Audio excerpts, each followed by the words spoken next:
ഭാഷയിൽ നമുക്ക് പ്രധാനമായിട്ടും ചോദ്യങ്ങൾ ചോദിക്കേണ്ട ആവശ്യം വരും. നമുക്ക് പ്രധാനമായിട്ടുള്ള ആവശ്യം അതാണല്ലോ. കമ്മ്യൂണിക്കേഷനിൽ ചോദ്യങ്ങൾ ചോദിക്കേണ്ട അവസ്ഥ വരും. അപ്പോൾ അതെങ്ങനെ എക്സ്പ്രസ് ചെയ്യണം, എങ്ങനെ ചോദ്യം ചോദിക്കണം എന്നുള്ളത് നമുക്കറിയില്ല. അപ്പോൾ ചോദ്യം ചോദിക്കാനുള്ള കുറച്ച് വാക്കുകൾ നമുക്ക് നോക്കാം. വൈ എന്ന് പറഞ്ഞാൽ എന്തുകൊണ്ട്. വൈ എന്തുകൊണ്ട്. വൈ ഡിഡ് യു ഗോ, നീ എന്തുകൊണ്ട് പോയി. ഡിഡ് യു ഗോ, എന്തുകൊണ്ട് പോയി. ഡിഡ് യു ഗോ എന്ന് വെച്ചാൽ എന്ന് മാത്രമാണെങ്കിൽ എന്തർത്ഥം. ഡിഡ് യു ഗോ എന്ന് മാത്രമാണെങ്കിൽ നീ പോയോ. ഡിഡ് യു ഗെറ്റ്, നിനക്ക് കിട്ടിയോ. ഡിഡ് യു ഗെറ്റ് ആണ് കിട്ടുക. ഡിഡ് യു ഗെറ്റ്, നിനക്ക് കിട്ടിയോ. ഡിഡ് യു നോ, നീ അറിഞ്ഞോ. നോ, KNOW, നോ എന്ന് പറഞ്ഞാൽ അറിയുക. നോ, നീ അറിഞ്ഞോ. ഡിഡ് യു നോ, നീ അറിഞ്ഞോ.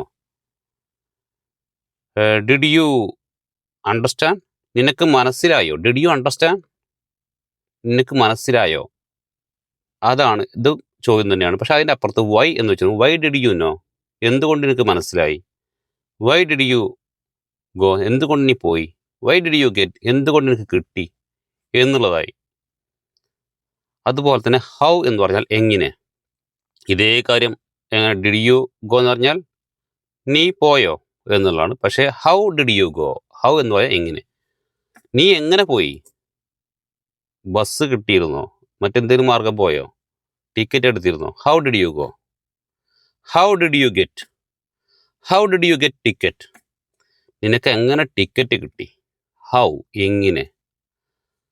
ഹൗ ഡിഡ് യു റീച്ച്, നീ എങ്ങനെ എത്തിപ്പെട്ടു. ഹൗ ഡിഡ് യു ഫൈൻഡ്, നീ എങ്ങനെ കണ്ടെത്തി. ഹൗ ഡിഡ് യു അണ്ടർസ്റ്റാൻഡ്, നീ എങ്ങനെ മനസ്സിലാക്കി.